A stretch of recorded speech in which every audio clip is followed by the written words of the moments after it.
Hello नमस्कार. आज आपण हीट ट्रान्सफर हीट फ्लो बघणार आहोत.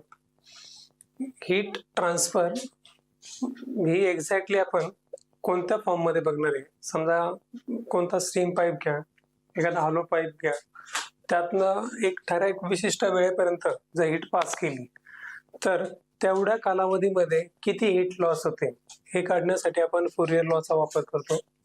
समजा एखादा पाईप आहे, तो मधून पोकळ असणार आहे आणि ही त्याची समजा विशिष्ट थिकनेस आहे. ठीक आहे. तर इथून जर हीट पास केली त्या ठिकाणाहून आणि या पाईपची काहीतरी लेंथ आहे, एक्स लेंथ आहे, तर एका विशिष्ट टाइम मध्ये त्या पाईप मधनं किती हीट लॉस झाली हे काढण्यासाठी फुरियर लॉचा वापर होतो. तर फुरियर लॉ काय सांगतो, Q equals to minus K times A into D T by D X, rate of change of temperature with radius. Okay. यामध्ये जे पॅरामीटर दिलेले आहेत, Q म्हणजे हीट, त्यानंतर K थर्मल कॉन्स्टंट आहे, कंडक्टिव्हिटी कॉन्स्टंट, त्यानंतर A सर्कमफरन्स आहे, that is given by 2 पाय r, बट इथे आपण r च्या जागी x म्हणतोय, x is the radius. Okay. त्यानंतर T इज द टेम्परेचर आणि K म्हणजे थर्मल कॉन्स्टंट. ओके. तर हा लॉचा वापर करून आपण विशिष्ट टाइम मध्ये विशिष्ट लेंथच्या पाईप मधनं जेवढी काही हीट लॉस्ट होते ती काढण्यासाठी आपण याचा वापर करतो. ठीक आहे. एक्झाम्पल बघूया यावर directly. A steam pipe 20 centimeter in diameter is protected with the covering 6 centimeter thick, for which K equals to 0.0003 cal per centimeter in steady state. Find the heat loss per hour through a meter length pipe if the inner surface of the pipe is at 200 degree and the outer surface of the covering is at 30 degree. तर हा जो pipe आहे याची आपल्याला heat loss काढायची. तर heat loss काढण्यासाठी आपण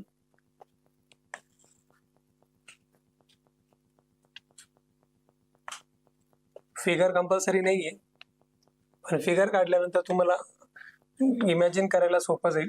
ओके. समजा हा पाईप आहे, यामध्ये त्यांनी म्हटलंय 20 सेंटीमीटर डायमीटर, म्हणजे डायमीटर म्हणजे सेंटर पासून आउटर पार्ट पर्यंतचं डिस्टन्स. तर हे जे डिस्टन्स आहे त्यांनी दिलंय 20 सेंटीमीटर. ओके. त्यानंतर it is protected with the covering 6 centimetre thick, म्हणजे ही जी कव्हरिंग दिलेली ही कव्हरिंग 6 सेंटीमीटरची, म्हणजे हा क्लोज सरफेस आहे. ओके. ही कव्हरिंग पूर्णपणे बंद आहे आणि हा आतमधला पार्ट ओपन आहे, हा मधला पार्ट ओपन आहे आणि कव्हरिंग क्लोज्ड आहे. ओके. तर ठीक आहे. आता 6 सेंटीमीटरची कव्हरिंग, 20 सेंटीमीटरचा डायमीटर, त्यानंतर K थर्मल कॉन्स्टंट दिला 0.0003 कॅल. देन त्यांनी विचारलंय heat lost per hour. Observe करा, इथे त्यांनी म्हटलंय heat lost per hour through a metre length pipe, म्हणजे पाईपची जी लेंथ आहे ती किती आहे, 1 मीटर. ओके.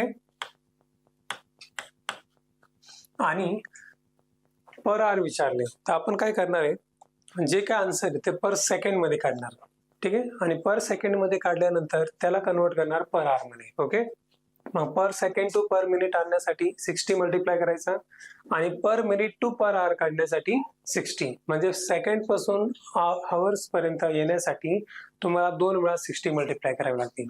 तर या पाईप मध्ये आपण जनरली काय करणार आहोत की पूर्ण 1 मीटर पाईप साठी आपण हीट लॉस काढणारच नाही, तर आपण यातला 1 सेंटीमीटरच्या पार्ट साठी किती हीट लॉस झाली ते काढणार आणि ती काढल्यानंतर जे काय आन्सर येईल त्या आन्सरला सेंटीमीटर टू मीटर कन्वर्ट करण्यासाठी मल्टिप्लाय करू. ठीक आहे. सो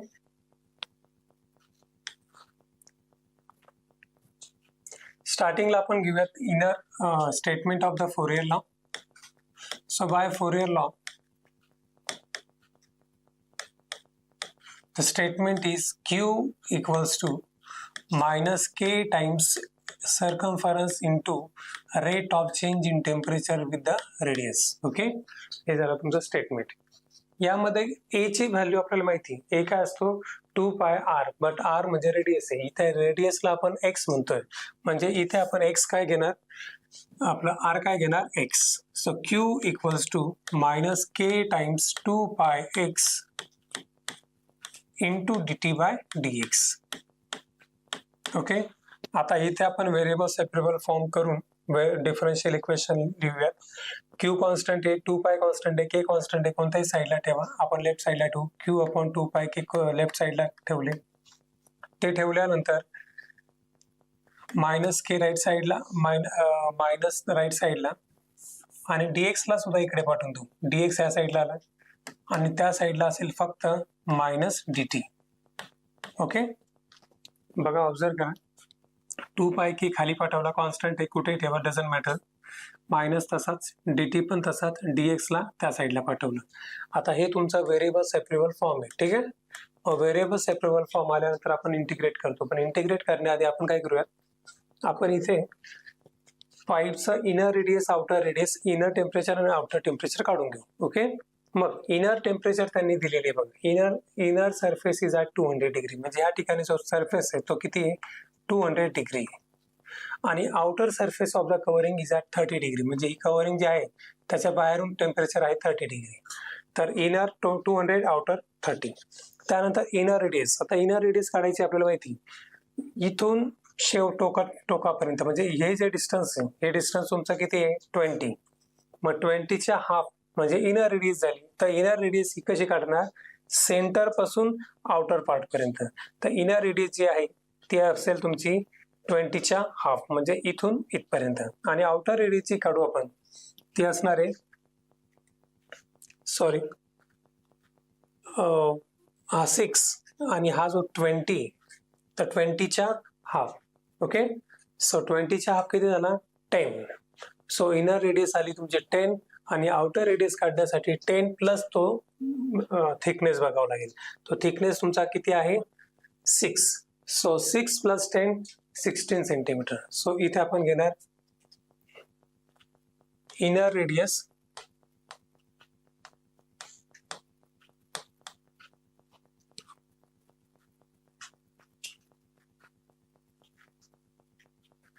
रेडियस किती आहे 20च्या हाफ, 10.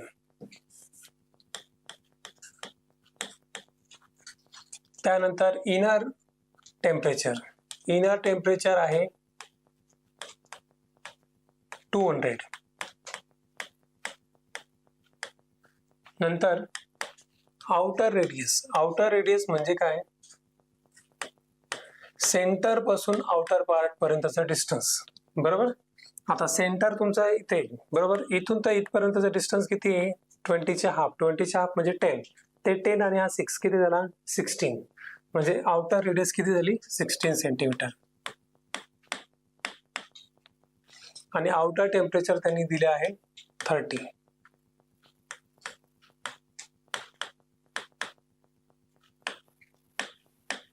सो आपण लिमिट काय घेणार, inner radius to outer radius आणि inner temperature to outer temperature, म्हणजेच काय 10 to 16, 200 to 30.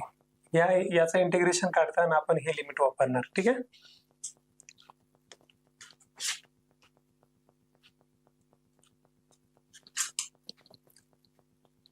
फिगर थोडी व्यवस्थित काढून घेऊ, क्लिअर नाही दिसत आहे.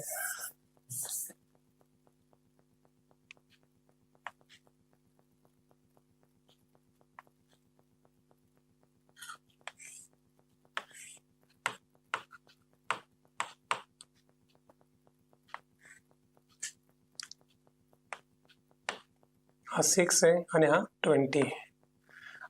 आतमधला पार्ट 200 डिग्री सेल्सिअस आहे आणि हा बाहेरचा पार्ट 30 डिग्री आहे, ठीक आहे. तर बघून घ्या, इनर डायमीटर 20 आणि इनर रेडियस त्याचा हाफ किती झाला 10, आणि 10 प्लस 6 16. सो इंटिग्रेट करूयात. इथे व्हेरिएबल सेपरेबल फॉर्म आणू, क्यू आणि 2 पाय के कॉन्स्टंट आहे कुठेही ठेवा, काही फरक पडणार नाही. क्यू अपॉन 2 पाय के लेफ्ट साईडला घेऊ.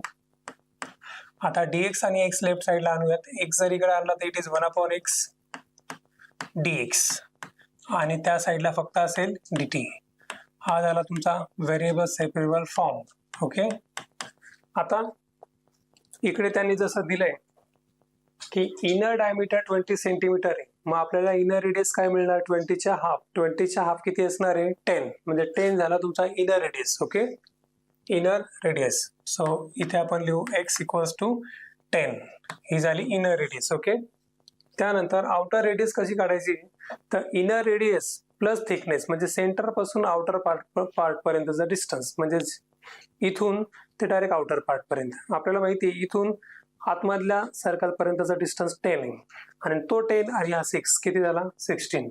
म्हणजे x इक्वल टू 10 आणि x इक्वल टू 16 हे झाले तुमचे x इक्वल टू 10 आणि x इक्वल टू 16 हे झाले तुमचे रेडियस. एक झाली इनर आणि एक झाली आउटर. मग इनर रेडियस जेव्हा तुमचे 10 आहे तेव्हा इनर टेम्परेचर काय होतं? 200. आणि आउटर रेडियस तुमची 16 आहे तेव्हा आउटर टेम्परेचर आहे 30. आउटर टेम्परेचर आहे 30. ओके, हे झाले तुमचे limit. Inner radius, inner temperature, outer radius, outer temperature. आता ह्याला इंटिग्रेट करायचं आहे between this limits. Okay,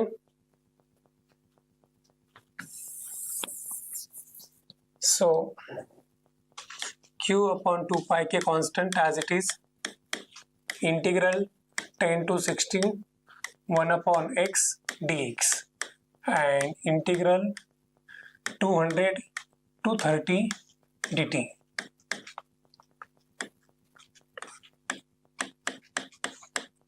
One upon x integration log of x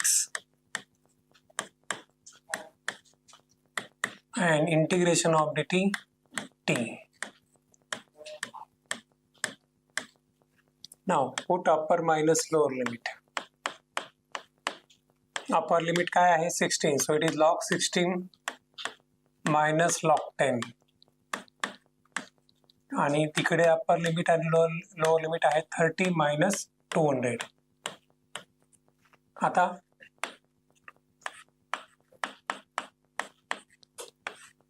subtraction म्हणजे डिव्हिजन. सो इकडे असेल लॉग ऑफ 16 अपॉन 10 म्हणजे लॉग ऑफ 1.6.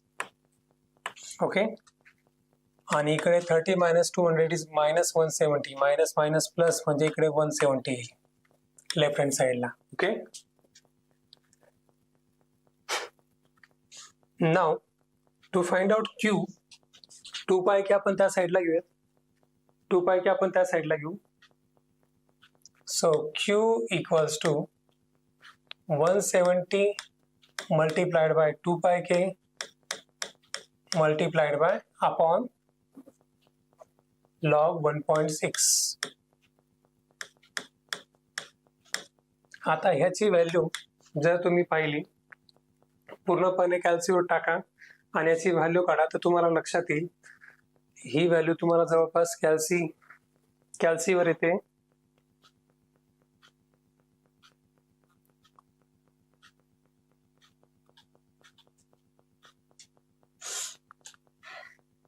81 वर याची व्हॅल्यू तुम्ही इथे लॉगॅरिथम कोणताही नॅचरल लॉग आहे 170 इंटू 2 पाय के पायची व्हॅल्यू 3.14 टाकली तरी चालेल इंटू के ची व्हॅल्यू आहे 0.003 divided by log 1.6.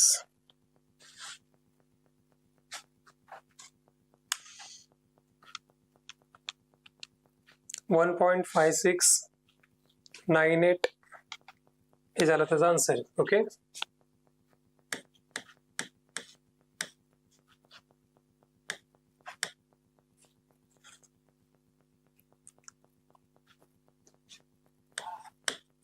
पण हे जे काय आन्सर काढले आपण हे काढलं आपण 1 सेंटीमीटरसाठी. जसं की मी आधीच सांगितलं तुम्हाला या पूर्ण पाईपची लेंथ 1 मीटर आहे. आपण फक्त 1 सेंटीमीटरसाठी काढतोय, बाकीच्या पूर्ण पाईपसाठी आपण कन्वर्ट करणार आहे. ठीक आहे, मग हे जे आलेला आन्सर आहे याला आपल्याला कन्वर्ट करायचं आहे 1 मीटरसाठी. Required heat lost equals to काय, तर आलेला आन्सर मल्टिप्लाइड बाय 1 मीटर. आता 1 सेंटीमीटर साठी झाले, 1 मीटर म्हणजे काय 100 सेंटीमीटर. ओके, तर इथे आपण 100 ने मल्टिप्लाय करणार आणि त्याने विचारलं आहे की पर आर, आणि आपण जे आन्सर काढले ते पर सेकंड काढले. मग पर आर मध्ये कन्वर्ट करण्यासाठी इथे आपण सेकंड टू मिनिट 60 आणि मिनिट टू आर 60 मल्टिप्लाय करायचं. म्हणजे ह्या आन्सरला जर तुम्ही त्याने मल्टिप्लाय केलं तर काय होईल बघा, 1.569873 multiplied by 60 multiplied by 60 and multiplied by 100. 5651.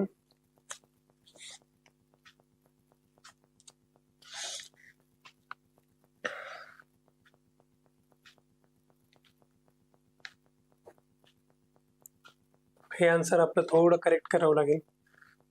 170 into 2 pi into k 0.0003 divided by ln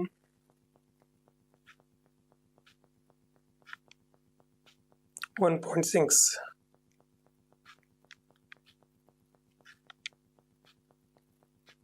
.68 हे आन्सर आपल्याला करेक्ट करावं लागेल. कॅल्क्युलेशन 0.68 1787 183, पण हे आन्सर आले तुमच्या कॅल पर सेंटीमीटर. तर त्या आन्सरला आपल्याला मल्टिप्लाय करायचं आहे 2 वेळा 60 आणि 1 वेळा 100.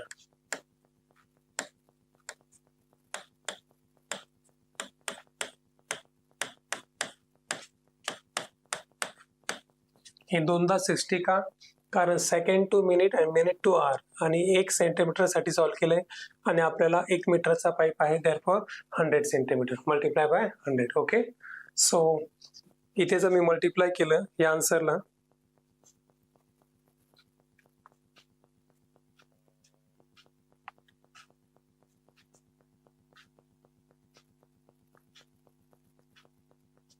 it will be 0.681787 183 multiply by 60 into 60 into 100. तर इथे मिळेल तुम्हाला 24543.38 कॅलरी. तर हे झालं तुमचं आन्सर. ओके, हे करेक्ट आहे. चला next example. A pipe 10 centimeter in diameter contains steam at 100 degree. It is covered with the asbestos 5 centimeter thick, for which K equal to 0.0006. The outside surface is at 30 degree. Find the amount of heat loss per second from a centimeter length pipe. Also find heat loss per hour from a meter length pipe. इथे सुद्धा बघा, इथे सुद्धा तुम्हाला पर second पण विचारलंय आणि per minute पर R पण विचारलंय. याचा अर्थ आपल्याला फायनली कन्वर्ट करावं लागेल आन्सरला. तर स्टार्ट विथ द एक रफ स्केच काढा, जो गरजेचा नाहीये, पण तुम्हाला फील डायमीटर इनर आणि आउटर दिसण्यासाठी ड्रॉ करा. हा पाईप आहे ज्याची लेंथ आहे अ मीटर. ओके, 1 मीटर आहे. त्यानंतर डायमीटर 10 सेंटीमीटर दिली, आतमधली डायमीटर 10 सेंटीमीटर आहे आणि कवरिंग जी दिली ती कवरिंग ॲस्बेस्टॉस मटेरियलची बनलेली, जी की 5 सेंटीमीटर थिक आहे. ओके, नंतर इनर सरफेस 100 डिग्री दिलाय, इनर सरफेस दिलाय 100 डिग्री आणि outer surface of the covering is at 30 degree. Okay, तर एवढ्या डेटावर आपण हीट लॉस पर सेकंड आणि हीट लॉस पर आर आपण काढणार आहे. ठीक आहे. So start with the law by using Fourier law.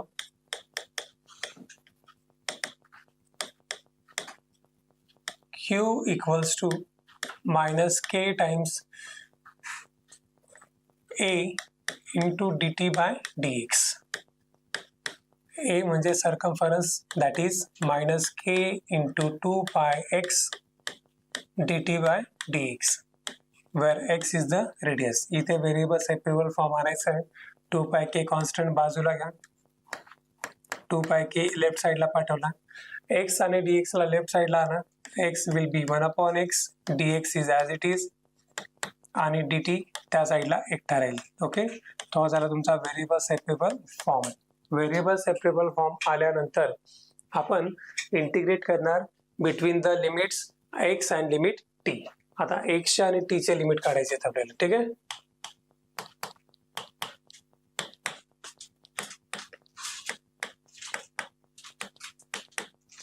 मग इथे इनर रेडियस ऑफ एक्स आणि आउटर रेडियस ऑफ एक्स काढायची आपल्याला. ठीक आहे. इनर रेडियस ऑफ एक्स कशी काढायची बघा.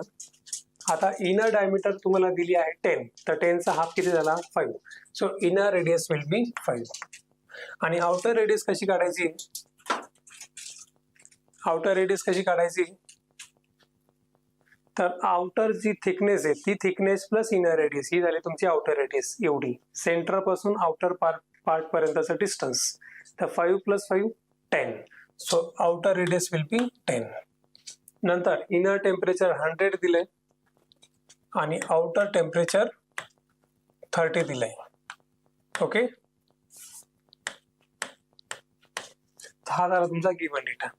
आता गिवन जे लिमिट आपण पुट करणार x चे फ्रॉम 5 to 10 आणि t चे पुट करणार 100 to 30 या व्हेरिएबल सेपरेबल फॉर्म साठी. ठीक आहे. So integrate between the limits q upon 2 pi k, तसाच लिमिट आहे तुमचा 5 to 10 1 अपॉन x dx आणि इकडे dt चा लिमिट असणार आहे 100 to 30 dt. okay, so now integrate will be q by 2 pi k as it is, 1 upon x integration log of x, putting the limits 5 to 10 आणि dt चा integration t 100 to 30. now upper minus lower, q upon 2 pi k as it is, log 10 minus log 5, log 10 minus log 5 equals to t चा limit 30 minus 100. आता इकडे subtraction म्हणजे division येते. So q by 2 pi k log 10 upon 5, log 10 upon 5 will be log 2 आणि इकडे आपल्याला 30 minus 100 is minus 70, minus minus plus म्हणजे इकडे plus 70. ओके, सो q ची व्हॅल्यू काढण्यासाठी 2 pi k आणि log ला राईट साइडला पाठवा. So q equals to 70 multiplied by 2 pi k upon log 2. Values put करूयात. Calcium 70 into 2 pi k, k ची व्हॅल्यू दिली आहे. k equals to 0.0006, 0.82.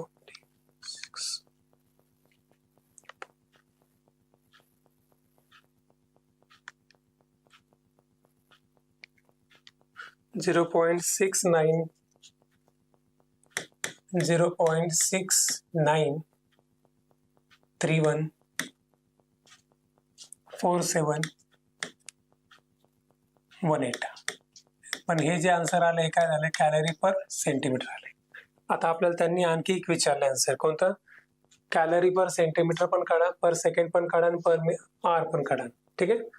मग रिक्वायर्ड आन्सर म्हणजे ही required heat lost per R, heat lost per R will be, जे काय answer आलंय ते मल्टीप्लाइड बाय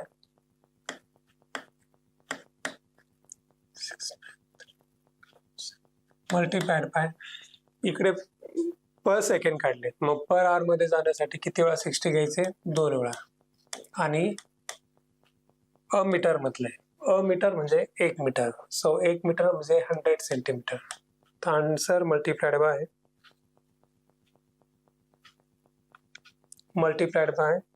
60 into 60 into 100.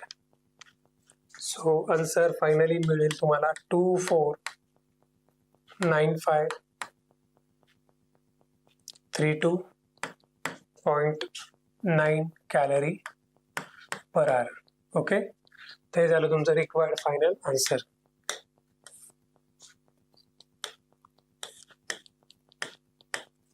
अशा प्रकारे आपण हीट लॉस फाइंड आउट करतो. बघून घ्यायचं, त्यांनी पर सेकंड विचारलंय, पर सेकंड पण काढायचं. जर पर मिनिट विचारलं असेल तर एकदा 60 घ्यायचं, पर आवर विचारलं असेल तर दोनदा 60 घ्यायचं, आणि पाईपची लेंथ जी काय असेल ती कन्वर्ट करायची शेवटी. ओके, एक होमवर्क करा. A long hollow pipe has an inner diameter of 10 centimeter and the outer diameter of 20 centimeter. The inner surface is kept at 200 degree and the outer surface is at 50 degree. The thermal conductivity is 0.12. म्हणजे ही K ची value आहे. How much heat loss per minute from a portion of pipe 20 meter long? इथे आपल्याला per minute विचारले, म्हणजे final answer is multiplied by just 20. इथे फक्त 20 ने मल्टिप्लाय करावं लागेल, सॉरी जस्ट 60. म्हणजे इथे जर आर विचारला असता तर तुम्ही दोनदा 60 घेतला असता, पण इथे पर मिनिट विचारलं म्हणजे फक्त एकदा आणि एकदा 60 मल्टिप्लाय करायचं. आणि इथे पाईपची लेंथ दिलेली 20 मीटर, मग 20 मीटर दिली याचा अर्थ काय, तुम्हाला त्या 20 मीटरला सेंटीमीटर मध्ये कन्वर्ट करावं लागेल. मग सेंटीमीटर मध्ये कन्वर्ट करण्यासाठी तुम्ही काय करणार, 20 मल्टिप्लाइड बाय 100. मग 20 multiplied by 100 will be 2000 centimetre. Okay, तर 20 मीटर म्हणजे 2000 सेंटीमीटर. मग फायनल आन्सरला तुम्ही कितीने मल्टिप्लाय करणार, 2000 and 60 for minute and 2000 for centimetre. Okay, solve करा.